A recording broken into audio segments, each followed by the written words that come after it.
अस्सलाम वालेकुम दोस्तों, आज हम रिव्यू करने वाले हैं प्रोस्पान सिरप के बारे में। प्रोस्पान जो सिरप होता है आईवी कफ सिरप है, इसको बच्चों में भी इस्तेमाल करवा सकते हैं, बड़ों में भी इस्तेमाल करवा सकते हैं। खासतौर पर उन मरीजों में इसका इस्तेमाल ज़्यादातर करवाया जाता है जब मौसम की चेंजिंग वगैरह होती है, तो आपका गला भी ख़राब होता है और आपको खांसी वगैरह भी होती है, तो उन मरीजों में इसका इस्तेमाल करवाया जाता है। बहुत से वैसे तो कफ सिरप बहुत से हैं, लेकिन सबसे अच्छा और बेस्ट इसका इस्तेमाल करवाना चाहिए पहले स्टार्टिंग में। और इसका इस्तेमाल बलगम वाली खांसी में भी इस्तेमाल करवा सकते हैं और खुश्क खांसी में भी इस्तेमाल करवा सकते हैं। हर किस्म की खांसी के लिए ये बहुत ही मुफीद और ज़बरदस्त किस्म का ये सिरप है। अगर छोटे बच्चों में इसकी डोज के बारे में बात करते हैं तो 1 चम्मच सुबह दोपहर शाम 3 टाइम इस्तेमाल करवाइएगा 2 साल से ऊपर वाले बच्चे को।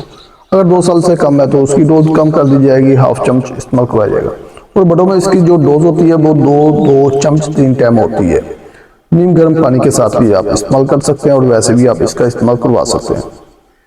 अगर आपको 4 से 5 डे में आपको फर्क महसूस नहीं होता, आपकी खांसी कवर नहीं होती, तो फिर आपको इसके साथ दूसरी एंटीबायोटिक मेडिसिन या टेबलेट वगैरह का इस्तेमाल करना ज़रूरी होगा।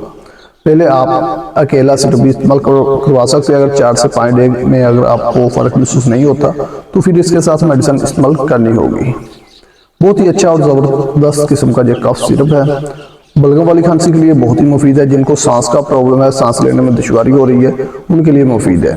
खासतौर पर दमे वाले मरीज के लिए तो बहुत ही ज़्यादा बेनिफिट है। और इसका एक और बेनिफिट है, ये बच्चों में भी इस्तेमाल हो सकता है और बड़ों में भी इस्तेमाल हो सकता है। प्रेगनेंट औरतें भी इसको इस्तेमाल कर सकती है, इसमें कोई इशू वाली बात नहीं है। बहुत से दोस्तों के कमेंट्स आते हैं कि प्रेगनेंसी में इस्तेमाल हो सकता है। जी बिल्कुल हो सकता है, इसमें कोई इशू वाली बात नहीं। तो अगर आपको चैनल में ये वीडियो अच्छी लगी तो लाइक कीजिएगा। अगर